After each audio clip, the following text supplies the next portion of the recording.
awareness of trauma, a heightened response that there's danger, and that, that's when all that elevation happens and the brain starts activating, and we know there's danger and the anxiety's there, and all the hormones are released in the body to manage that danger. We are also wired for that to come back down and to go back to a normal homeostasis state. Mm-hmm. But with complex trauma, people don't have that chance to come back down. So it's trauma. And so they have this elevation of cortisol and adrenaline and all the things that get released in the brain to manage and be in fight flight. On this episode of the CompassionWorks Way, we'll hear Jordan speak to Sharon Walker. Sharon is a licensed clinical social worker based out of Arlington, Texas, and works in private practice. She's been in the field of social work for nearly 40 years, and since 2003, Sharon has worked to specialize her practice to treating complex trauma. She's a certified and approved consultant in EMDR therapy. She's trained in sensory motor psychotherapy and utilizes mindfulness and body work in her practice. Sharon is also trained in thought field therapy,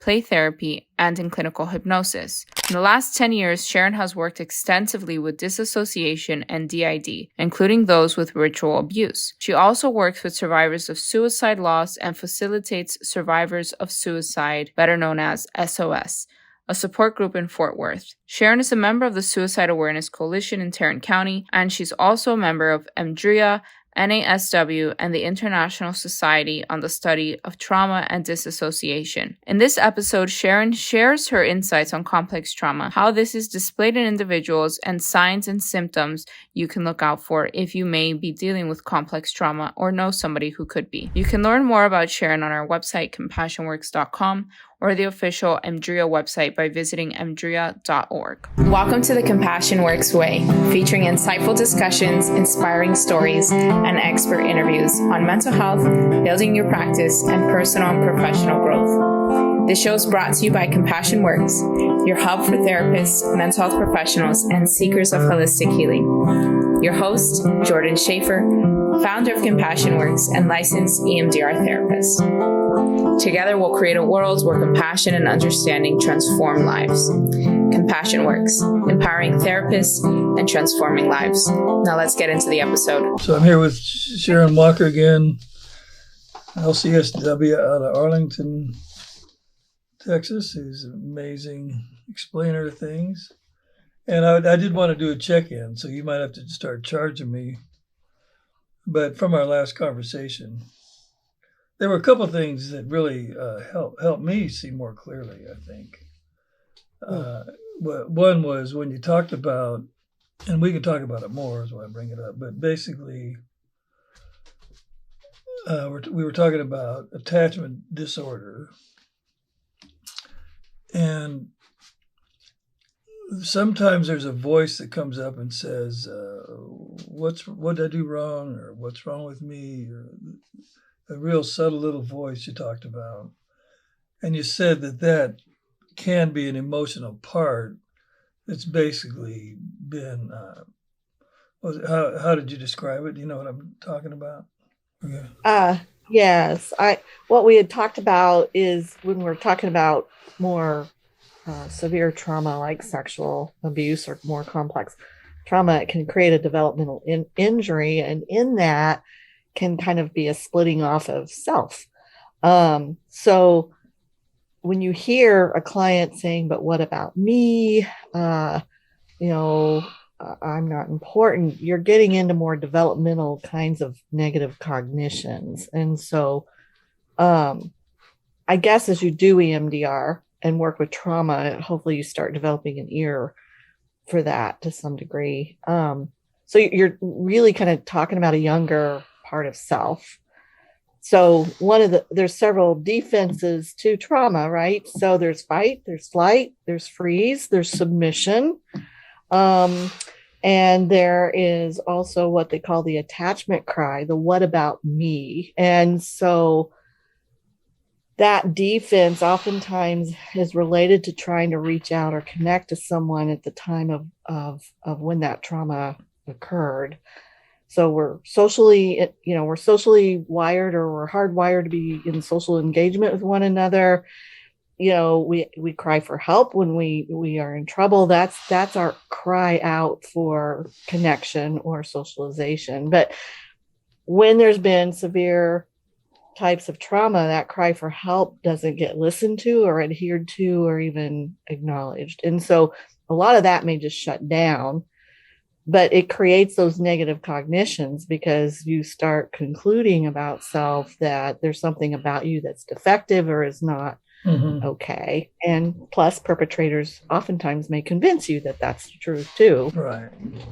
Well, so I've had a voice over the years, and I think now it's the emotional part.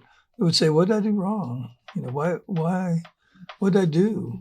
What's how sad it is and how this is on them, not on me." Notice that we kept going. So it was being able to turn that she could see that probably more from an adult view than a child view. That started shifting. And I suppose that's kind of an example of what you present, where the brain is trying to grab from or grab adaptive from maladaptive, and it's trying to bring those two things together. So right. Well, so I've kind of worked on that too, and I went, "Oh, that rings," because the thing that I chew on nails about it is when they say, "Well, they did the best they could." I got in a tiff with Michael Brown about that. He wrote The Presence Process because he was kind of saying that. I think, well, my parents did the best they could, and all. And as I thought, because that triggers me. I don't like it when people say that. Screw you, But then I thought, after we talked, I said, they didn't do the best they could. They did the worst they could. That's what they were doing. They were doing the worst they could possibly do and get away with at the time. They weren't doing the best they could. Yeah. Isn't that a little turnaround on that deal? Yeah, that is a turnaround. And I think the gentleman that wrote the EMDR toolbox right now, his name is escaping. Jim Knight, right? Yeah. He talks about developmentally how it's easier for a child to feel like they're responsible for what the wrongdoing was than it is to have the thought that I'm okay and that my parents are bad. So children land on I'm bad because that can give the person a sense that they can control the situation. Whereas if you lay the responsibility that I have bad parents and I'm good and I don't know why they're doing this to me, it creates a much more helpless feeling and a powerless feeling about it. So I remember him talking about that in the workshop, and that children tend to land that they are responsible because that feels more controllable or powerful for them, that they can change something. Yeah. And I think I've heard that may be the case. What I think of those things as the brain now, or the mind, comes in and tries to make sense of something you just can't make sense of. And even another, well, this is getting off, but another one of those things is somebody who really eats a lot, eating, but they were sexually abused. They say, well, they are in a bigger body because they're protecting themselves from being sexual. Well, maybe, but it could also be, internal activation urges due to the abuse. I'm not saying not that, but there's not really a reason behind it. They're not going, gosh, I'm doing this so I get big and I'm not attractive. It's not a conscious one. Not anyway. A conscious thing, I think. Yeah. So we come in and try to understand it. And from that, one day I realized, well, kids are told it's your fault. You're making, if you weren't so cute, I wouldn't have to do this to you, or, Right. That's in the language too. Right. So. Or they land on they need to punish the body. So the body got them into this mess that got them into this abuse. So it must be the body's fault. And then that's that separation or fragmentation of self or dissociation where the body is just seen as bad. And so we mistreat it. We cut it. We burn it. We starve it. We overeat. Yeah. Oh, the body's seen as the enemy because the body is giving these feelings that are really disturbing. Right. I think Francine used that word, 0 to 10. How disturbing does it feel? Right. And really, there's a disturbance in in the body, really, emotional body, physical body, Yeah. that is hard to manage or tolerate. So then Right. that becomes the problem, Right. and not the actual perpetrator, I guess, or Right. or the experiences that were happening that caused the body to have these feelings that get carried over time. Right. Yeah, I sure do. Okay.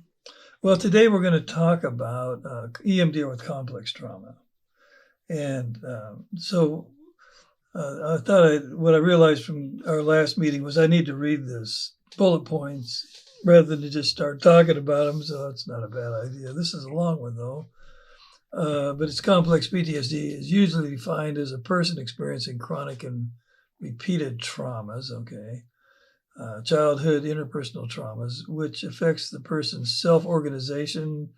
Oh, what is that? Well, such as emotional regulation, self-concept, being able to relate to others, changes in attention, its ability to maintain attention, and consciousness, basically dissociation, you say.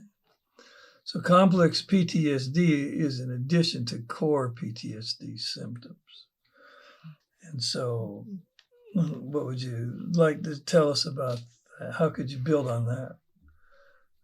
Well, I think one way to differentiate it, as human beings, we're wired, to come up in our awareness of trauma, a heightened response that there's danger, and that, that's when all that elevation happens, and the brain starts activating, and we know there's danger and the anxiety's there, and all the hormones are released in the body to manage that danger. We are also wired for that to come back down and to go back to a normal homeostasis state. Mm-hmm. But with complex trauma, people don't have that chance to come back down. So it's trauma, trauma, trauma.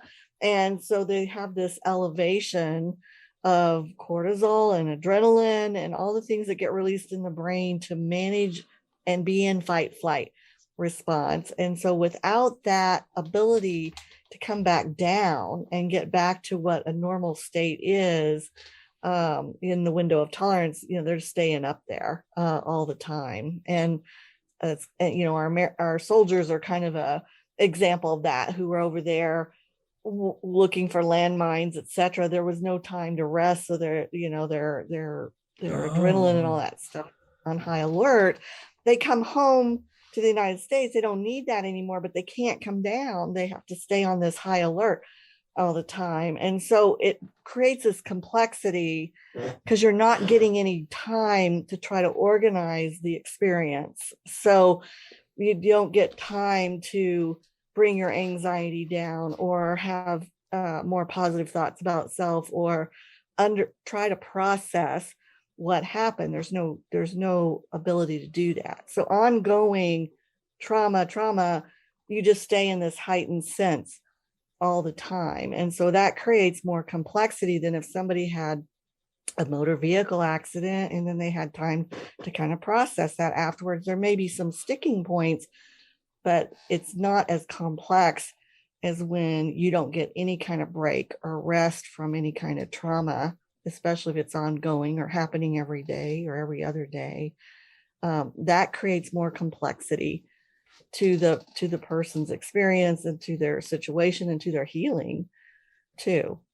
And it builds up in the body as physical. It has a physical manifestation of maladaptive neural networks, meaning the charge that happened during the experience, the activation of the neurons. This is coming at me.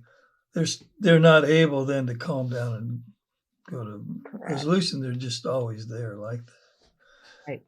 But you've been doing right. So that it never feels safe, and it never feels calm, and it never feels like you can get a break from that. And that if you take the break, then that's even anxiety provoking, because then you're going to miss the danger that you're expecting to be there all the time.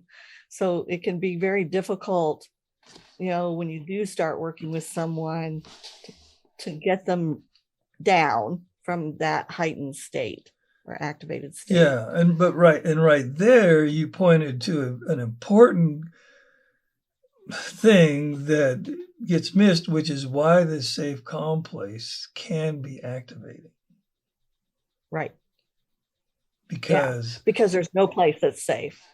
And even using the word safe place, which is one reason I think we started calling it the calm place as a field, it was activating all by itself, right? Because people weren't necessarily experiencing any kind of safety. You would calm the body nervous system down, and then it would activate, because that feeling of, I guess, calm down is a dangerous place. It has a feel to it that feels like it's not safe.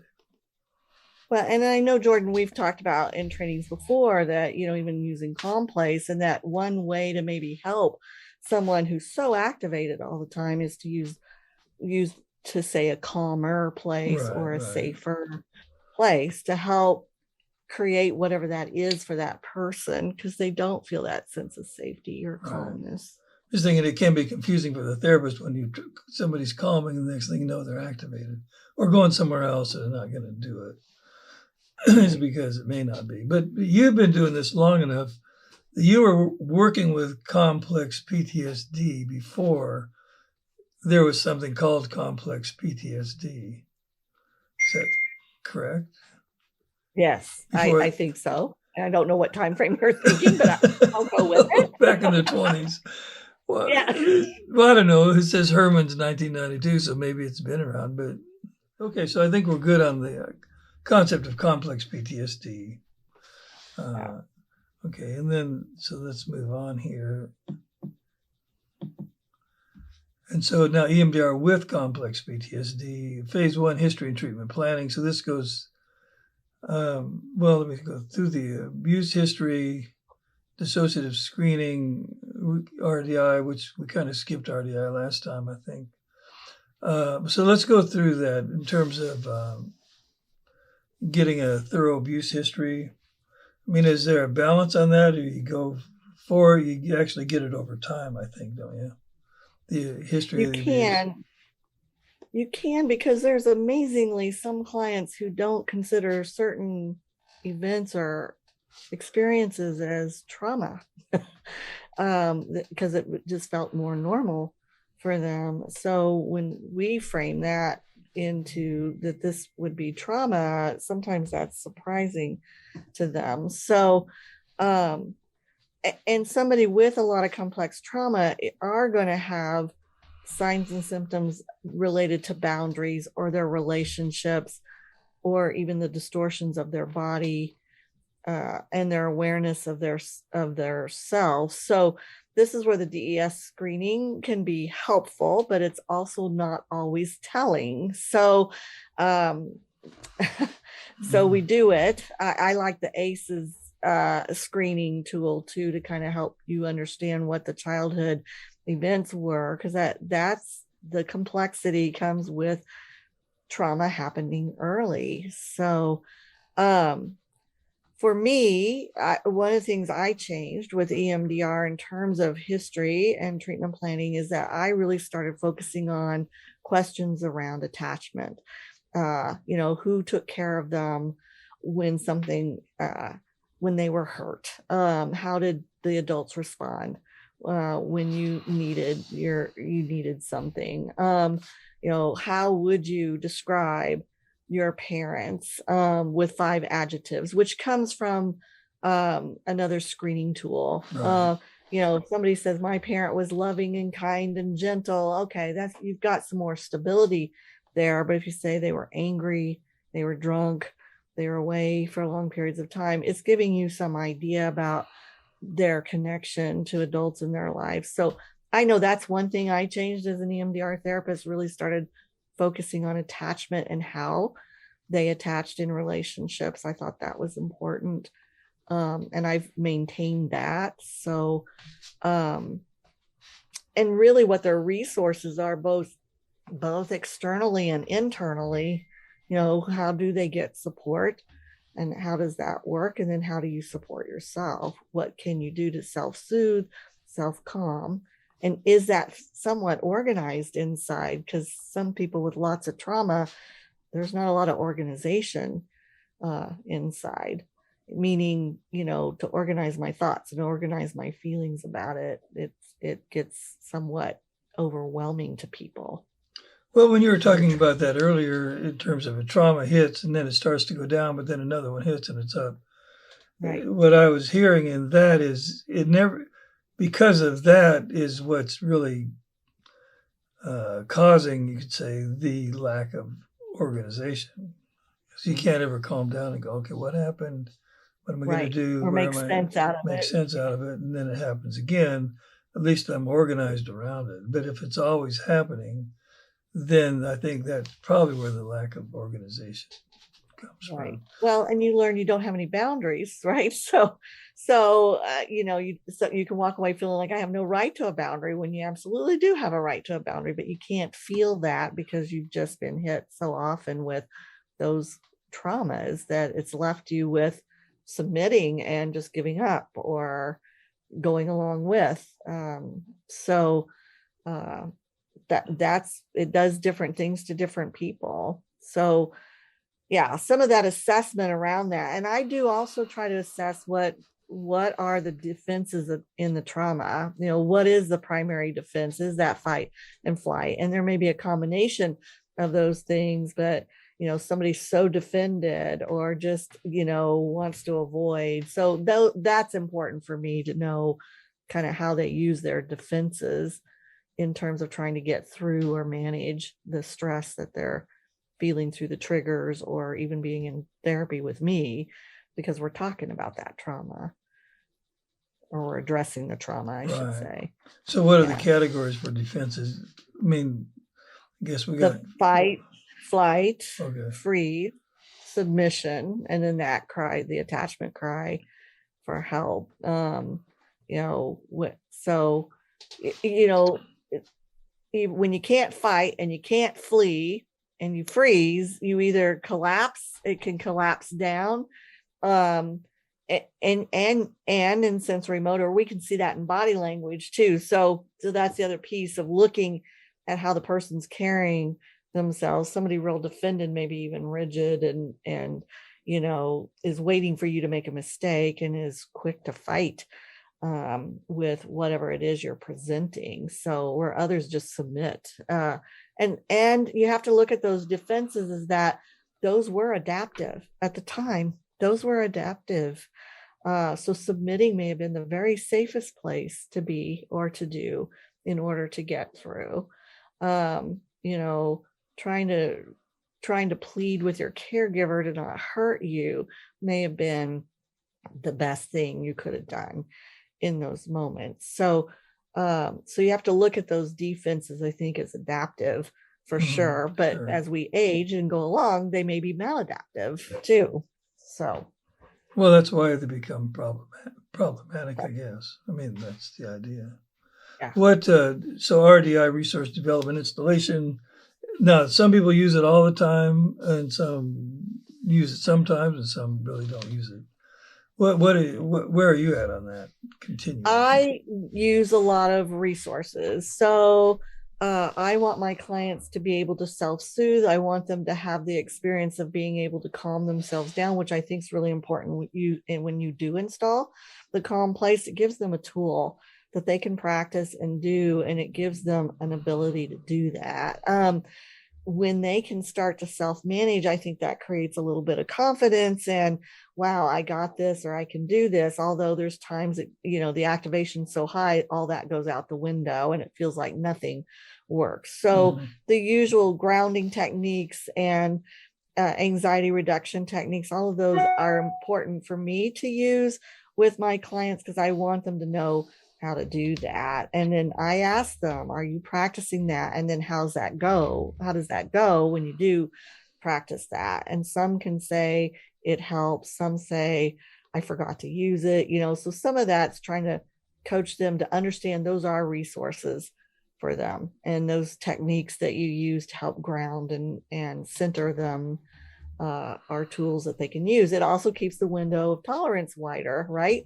So, this window moves up and down a lot of times for people. And if I don't have much of a window of tolerance, I'm going to shoot out or drop out of the bottom of that very quickly.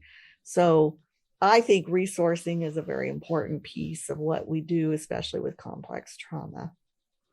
You're talking more about resourcing, and then how the RDI, where you build in a spiritual figure or a protective figure. Yeah, Do you do much of that? You do that? I do. Yesterday, in fact, I had a client, I had done EMDR with her, but it had been over 10 years ago. And she came back and said, well, we'll just start over. So we created the Calm Place, and that involved a very important nurturing figure for her. So I enhanced that along with the Calm Place. So we had two things. I had the Calm Place, and I also had that nurturing figure that was there that was protective as well as a guide for her.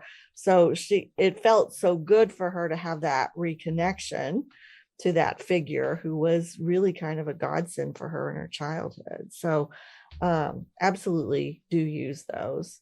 Yeah. And in that case, really, it came up organically.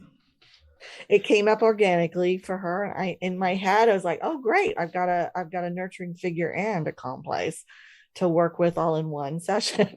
So we were able to do that. So do you reach over and pull out the script and read it, or how do you do that? No, I do. You know what I do. I do the Sharon thing. So. Well, you weave it in as part of the conversation. I weave all that in. Yeah. Right. Yeah. But it's okay to use a script as well when you're learning it. It's very okay to use the script.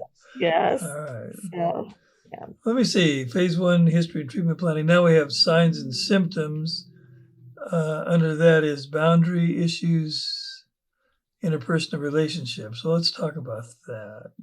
Because boundaries, for me, I thought for a long time was like a code word, right, or a lingo. But really, it has a definite meaning. That's for sure. And part of the issue is if there's been high levels of trauma, that means the person's boundaries have been violated. And so we want to help establish boundaries again, right? Right. So I oftentimes and teasingly tell my clients, you learn to say no at age 2. But with all the trauma that's occurred, that got turned off, and you don't say no. You let, people might run over you, take advantage of you, or not honor your boundaries, or you don't have a voice anymore with your boundaries. So, it's one thing to teach about boundaries. It's another thing to hopefully give them a felt experience of their boundaries. So, getting a sense of who you are when you're sitting in the office with me, what's that like? And where do you feel like your boundaries are, even with me as your therapist? Do you feel like you've got a right to say no to me or something that you don't like? I mean, we do this in EMDR. We give them, a stop signal. We give them permission to guide us too. And EMDR is very collaborative with our clients. So we want them to feel that. But sometimes people will feel like they don't want to speak up because they don't want to hurt your feelings, or they don't want, or feel like they don't even have a right to their own boundary space or have a voice. So that's part of preparing them too, I think. But it's also assessing them to know what are the resources that are missing for them. So they're missing having that sense of being able to say no. We want to turn that back on. We want them to be able to say no and have boundaries and feel what that's like to do that. So when your client comes to you and says, gosh, for the first time, I said, no, I didn't like that. You can process, what was that like? And it was like scary. It was, frightening, or I thought I was going to get in trouble when I did say no. And we're trying to encourage them to feel that ability to have a boundary. So we need both those things. Well, is there a paradox between, or maybe the right word, but is there between, I want you to tell me everything about your life, and you need boundaries, but tell me these horrible things that happen, but you need boundaries. But you just don't get them with me. I mean, how do you walk that line with people. So what are you saying, Jordan? You're saying how do you teach the boundaries when we're asking them to also open up to us? Is that what you're... Right. I mean, in a way, if I'm a therapist and I'm asking you personal things about your life, and I've only known you for like 2 hours, it's hour 3 now, or whatever it is, that is in a way a boundary violation, right? Or could be. Well, or if you're in private practice like we are, it's like our client is coming to us for something, and we want to know what that something is and what they're hoping for, or what they're hoping to get from us as therapists. So if someone says, I don't want to be ruled by my trauma anymore, I want to have a voice, I want to be able to not feel like it's running me over or taking control of my life, then I know, then what are some ways we can do that? What are the tools you need in order to do that? What is the sense of self you need to feel in order to do that? And how do you be authentic to yourself in regard to that? So trying to lead them through ways in which they can do that. And that may be tools that we teach them to say, what's that like to say no? It may feel scary as hell to say no, because bad things happened to me when I said no before. So some of that's teaching, psychoeducation, I think, but also trying to help them work through what it feels like to be able to have some of these resources, because having a boundary is a resource. Saying no is a resource. Okay. And then interpersonal relationships, I think I got that from Dan Siegel really too, is that when you start off, I think high school into college age, and that your early attachment issues, the relationships you make during those years will show up, will reflect back what didn't happen or did happen earlier in life. That makes sense. Yeah. Well, that's what. Yeah.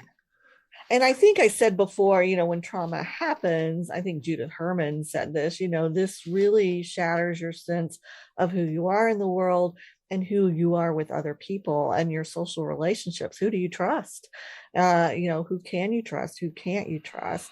As well as it kind of shakes your world of safety. So any kind of relationship, you may find people are heightened or are activated when it comes to, I can't trust anyone, or I stay on guard all the time, like I was talking about earlier, or I check out because relationships aren't going to necessarily feel safe, especially if there's been ongoing trauma by family members and such, people that you're supposed to be safe with, but who are not. So it does affect relationships. And I think I said last time too, maybe not, I can't remember, but when there's been sexual abuse in particular, children feel different after that. They don't feel like they're other people. So they respond accordingly and they isolate more, or they're more off to themselves. They're not on the playground playing like maybe other kids are doing. So it alters their sense of self and who they are in relationship to other people. So assessing that, I think, is important, and how they see themselves. And so again, I think what you said, Jordan, this may take some time to gather all this information or knowledge, but you need to be hearing that so that as an EMDR therapist, where can I work with certain targets that would be helpful for this client.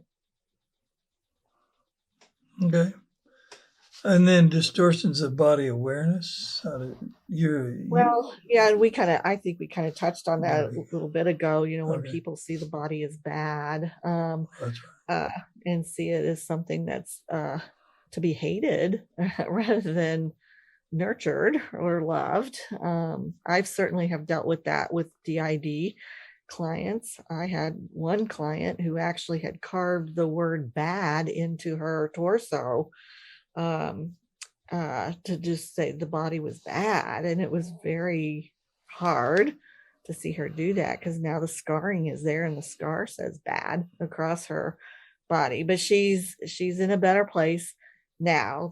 That's not so much how she feels now. So there can be a lot of distortion about the body, especially with sexual abuse.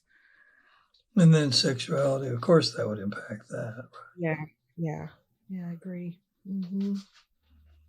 Flashbacks, Yeah, nightmares, flashbacks.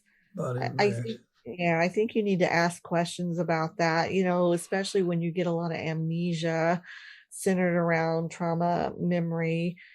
We talk about we don't use EMDR to do memory retrieval, but in the work of what we do as EMDR therapists, there may be flashes of memory that start coming forward for people. And I think being able to help them how to manage that. I mean, I have a client now that's relatively new for me who I know is DID. And after each session, I usually get a text because there's starting to be flashes of new images and memories that are coming, and it's disturbing for her. And I need to try to help figure out how do I slow that down so it doesn't overwhelm her. But what she's finding is that if she can text or talk about it with me through text in particular, that helps her. So putting it in writing in some ways for her has been helpful. That may not always be helpful to other clients to do that. So and maybe saying I'm having newer images, and because we're working with the trauma, the brain pushes towards health, right? It wants to be well, and so it will push toward that. I think is trying to organize the information. So I think flashbacks are an effort to do that, but it's also when the person's not fully present, they're being pulled back into that trauma experience, which is different than what we want as EMDR therapists. We want the dual awareness to be there. So flashbacks can be images, but also body sensations, right, and emotions. Yeah, and but thoughts, even thoughts, all that. So so a flashback just is not just a picture that comes up, a memory picture. It's almost the felt experience of being back there, and which can be confusing if you don't have the picture. Right. And when there's dissociation and you're pulled all the way back, the work with flashbacks is trying to create awareness. So we start trying to create dual awareness, and we start trying to create that was then and this is now. We start differentiating or orienting as best we can to the here and now, so that you know that that's a memory in the past. That's not actually happening right now. And just talking about it in the sense of becoming letting yourself know that. Mm-hmm. That your brain is doing that, not necessarily you, and you're able to witness it, I guess. Do you use that language, witnessing awareness, to let the thoughts that come up and watch them, or not those exact words, but to say, I love the train metaphor, because I think that illustrates, to see or watch the images go by and know that I'm right here with you, and you're here with me as well as you're watching that go by, kind of helps that. Just to be an observer of what you're seeing. So rather than getting caught up into the memory, to be the observer of it. Right. I never thought about using the train metaphor to take home with you. Now, when you're at home doing this, and these things come up, just pretend like you're riding on a train going down. I never thought about saying that. Yeah, I've used that with just, especially if they're having a flashback, I might say to them, you're right here with me, hear my voice. You're not there, but just hear my voice and notice what's happening and let it go by like being on a train. I have used that in that way to help them know we're just observing. And I try to do the psychoeducation around what we're doing with trauma work. So, that we're trying to get to a place that you can be neutral with what has happened to you. That the emotional charge of it is we're desensitizing that and making that less for you, so you can manage what happened to you. Yeah, so the emotional charge from the memory, and also the body sensation charge from the memory, can be metabolized, digested, gone. It doesn't mean the experience didn't happen. but whatever's left over from it is no longer being carried with it. Right. Is the idea, I think. Body reactions, do you see much of that? I have seen people who have had pseudo seizures, or it looks, or tics sometimes when they're kind of in that. I have a client now who came to me with lots of tics when she was talking about her childhood. We've done in the EMDR enough that those are really slowed now. They still occur, but they're far and few between now, so that as we work on the issues for her, it is slowing some of that down. Some clients out, or excuse me, some therapists out there might be working with people who have pseudo seizures or conversion disorders, those kinds of things. I think with the EMDR work, it can get better. But that's what I think of when I think of body reactions. Is that what you had in mind, Jordan? Mm-hmm. Yeah, I think so. And sometimes one idea is when a trauma happens, and by trauma we mean a highly activating emotional event or a charged event, the body will contract. It'll hold it. It'll let go a little bit, but that's kind of, we're back to the idea of it contracts, but can't really relax because the next one's coming. Right. The body holds that memory.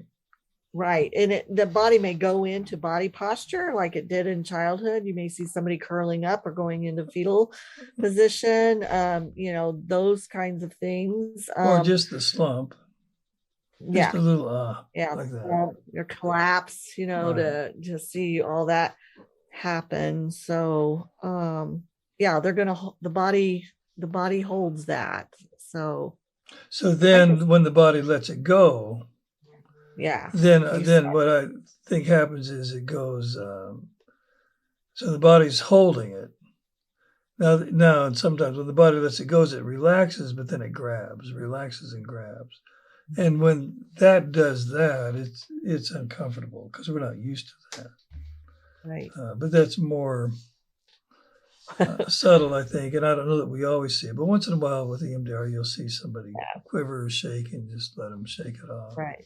Yeah. The shaking, which maybe the adrenaline is running, just let it run through the body. I've said that it's okay. Your body's just letting go of all the adrenaline that's happening, because it's reacting as though it was there. So and there's a lot of things that can happen with body reactions, I think, now that I'm looking at this or we're talking about it. So you have to kind of be ready for that too, but the body's going to do its work too. So you don't have to, you just keep doing EMDR. Some of that showing just normalize everything, right? Just, perfect, go with that. Yeah. And a lot of times we don't know what's happening, but we don't have to know, really. We just are really allowing. And then there are a couple more bullet points: depression and addictions. So, well, that's important too. Depression and anxiety is always a part of trauma, I think, but the extent of that can certainly be there. But addictions, we need people that are hopefully in some sobriety too, in terms of being able to work on their trauma. They don't necessarily have to be, but hopefully they're sober in your office when you are doing that. But all of that's important, I think, in terms, because people who have had severe bouts of trauma are trying to avoid their pain in some way. So there may be cutting behaviors, eating behaviors, drug behaviors, alcohol behaviors, all those things that may be being used to try to manage or to get through what they've been through. So I guess this is history and treatment planning. So really at this point, we're just noting what's here. Yeah, we're gathering the information. We're not really trying to make changes or fix it. Yeah. Okay.